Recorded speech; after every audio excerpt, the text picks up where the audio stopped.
kalimatnya aku memandangi senja. Lalu yang kedua ada sesuka apapun kamu bersama laut atau pantai, kamu tidak pantas tenggelam olehnya. Penjelasannya, kata laut dan pantai secara geografis saling berkaitan tetapi tidak identik. Namun dalam kalimat tersebut keduanya disebutkan seolah memiliki makna yang sama. Ini pantai dan laut. Ketika kita menyebut kata pantai, tentu ada lautnya. Dan ketika kita menyebut kata laut, tentu ada pantainya. Jadi kita bisa memilih kata laut atau pantai. Tidak perlu menuliskan kedua kata tersebut.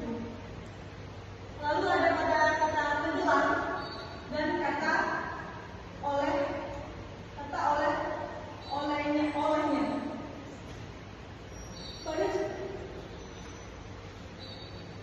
Secara makna, tenggelam sudah menunjukkan bahwa subjek berada di dalam laut atau air. Kata olehnya menjadi pengulangan makna secara tidak langsung. Jadi, olehnya ini sudah tidak perlu kita tulis karena pantai dan laut itu sudah cukup untuk memberikan keterangan atau subjek. Sehingga perbaikan kalimatnya seperti ini. Sesuka apapun kamu pada laut, kamu tetap tidak pantas tenggelam di dalamnya.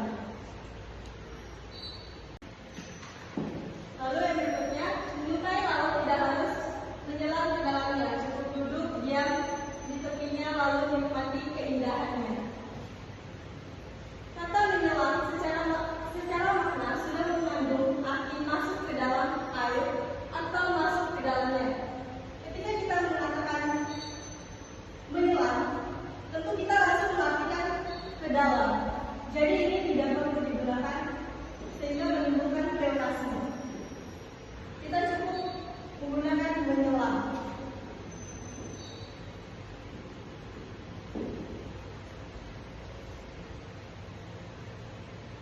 Lalu yang kedua, kata duduk dan diam.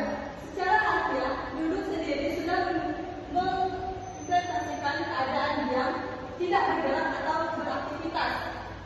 Jadi penggunaan diam di sini bisa dianggap kurang karena tidak memberikan makna baru yang signifikan. Contohnya, ketika kita duduk, tentu kita akan diam. Ini termasuk realisme. Kita bisa gunakan kata